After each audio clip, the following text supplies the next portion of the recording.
Alrighty, I promised an Oloro game, and here we go. Playing against Sealed deck using Edric versus Oloro, Ageless Ascetic. We just built this deck actually, about a month and a half ago, after kicking around a number of ideas for it, and have pretty much determined that it's, or at least in my opinion, I think it's better than the Queen control deck, because its mana base is so much better and you have access to just about the same set of spells. Plus, I think the commander in general is much more impactful than Sliver Queen. Sliver Queen is more of a deck enabler and a finisher than it is something that you can kind of build around, and there are a number of cards in this deck that synergize well with Oloro. Primarily the Well of Lost Dreams, I think it's called, which is absolutely insane and one of the number one tutor targets.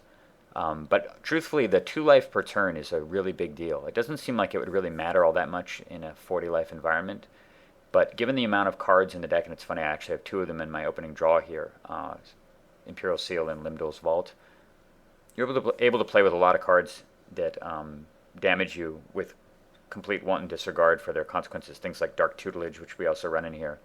And just knowing you're going to be gaining 12 to 14 to 16, sometimes 20 or more life per game passively without doing anything is pretty fantastic. Plus, Oloro, while costing 6, is actually quite a bit cheaper than Sliver Queen because you can cast it off of colorless mana. You don't have to get 5 colors in play to deploy it, and is a card drawing engine all by itself, even without the Well of Lost Dreams. And of course, if you get Well and Oloro in play at the same time, it's ridiculous. But the deck is actually almost completely creatureless. I think the only creature we're running is Trinket Mage, because it's really just a demonic tutor with a body.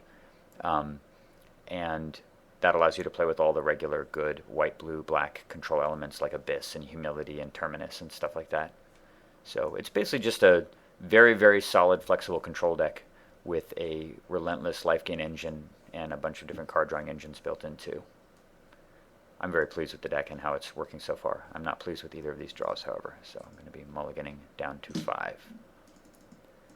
At least I'm going first, though. I've got a very weak draw against Edric. I really just have to hope that he doesn't have a turn 1 play, and he does not have a turn 1 mana guy. So our plan, there's the other thing that's so nice about playing blue-white-black is that you get access to all the good control elements, as well as access to all of the very cheap, efficient black tutors. And many of them deal damage to you, which you don't care about. You can get Mana Crypt out and completely ignore the damage it does to you. I mean, the fact that most of these games don't even get going for the first 3 or 4 turns means you're effectively starting the game at 46. So there's a Signet, which is pretty nice. It's going to allow me to play a Future Sight on turn 4. And he's doing nothing right now. Unfortunately, he's got Crumble. Very cheap, efficient little thing.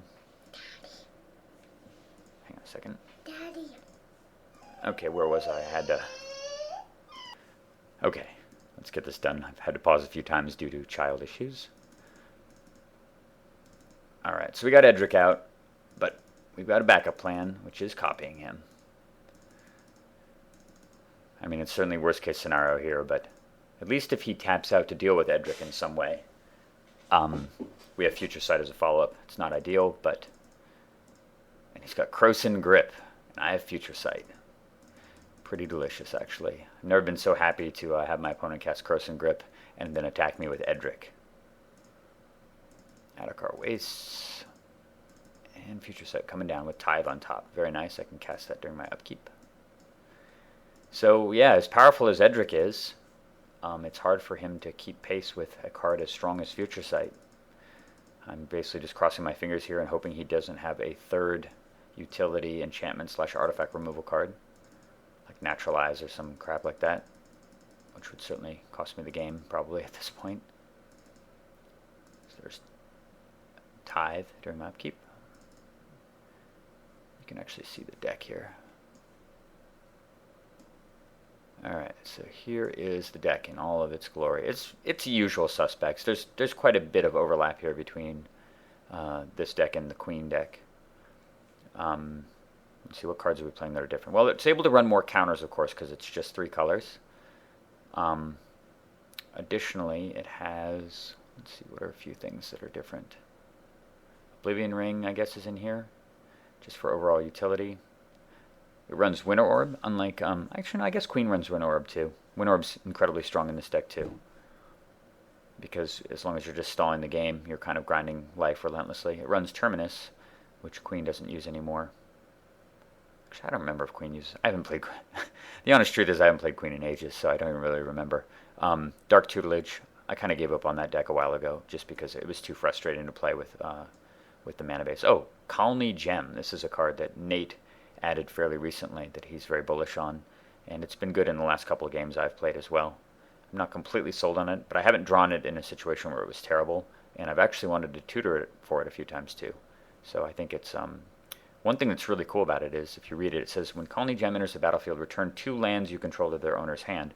Well, that doesn't say sacrifice unless you return 2 lands or something, which means that you can actually play Colony Gem with no land in play at all, or just 1. So it has great synergy with Scroll Rack and Land Tax and Tithe. It works well with Forbid. It makes 2 mana of any color, so it's awesome for fixing. And there's a lot of different ways to bypass the drawback. You know, you can go turn 1, workshop, play an artifact mana of some sort, untap, cast Colony Gem, return in the workshop, and just replay it for almost no drawback. And in certain cases, like with Ancient Tomb and some other stuff, it actually generates mana when you play it. So it does seem pretty strong. Anyway, the rest of the deck just counters Search, Humility, Lock with Abyss and Shackles. Humility is so much better in this deck than it is in Queen, because you can just ignore the little 1/1s. Like, even if they've got 3 or 4 of them out pounding on you, you don't even care, because you're gaining 2 life a turn. Anyway, that's the whole deck. I've been very, very happy with it. And of course, Well of Lost Dreams and numerous ways to copy it. There's a Stroke of Genius on top. There's no temptation to cast that during upkeep, because I need to protect Future Sight with Muddle. So I draw that, and the top card is Forbid. Beautiful. And I love the fact that with Future Sight and Forbid on top of your deck, you can actually buy back the Forbid into your hand off the top of your deck. So that's what I'm going to do. If he plays anything, he plays a second island. Way ahead on me in cards now.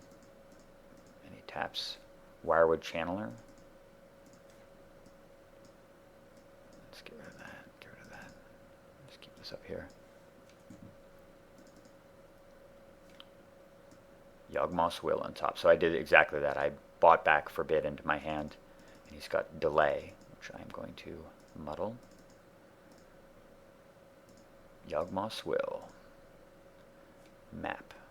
So Will is actually looking pretty tempting here. I can cast it, and I can Tithe, Signet, and play a land, so it's 3 for 1. Do I have enough to Metamorph as well? Let's see.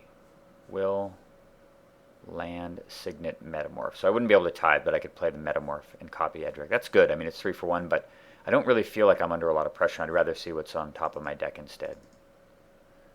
Scepter. Well, we're definitely not interested in that right now. Fortunately, we get a free reshuffle. Getting Strip Mine, because he's only got 2 blue sources out.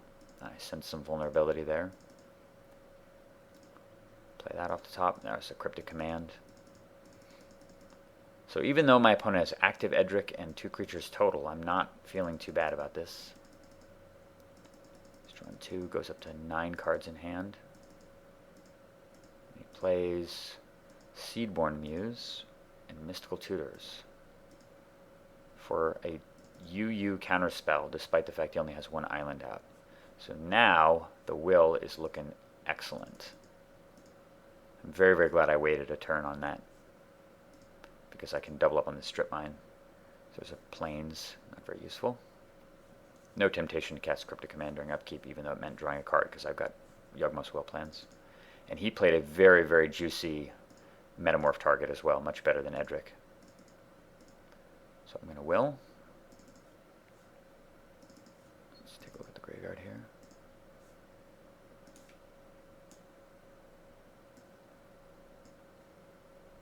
Strip mining his second island.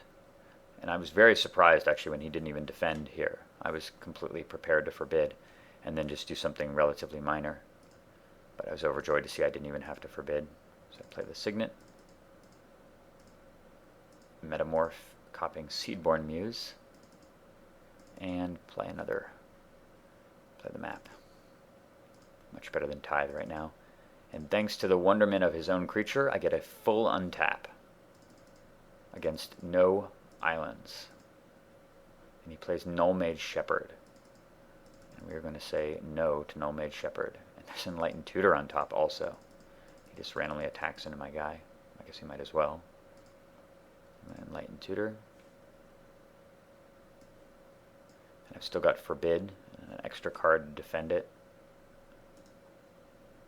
And before he even sees what I tutor for, he scoops it up.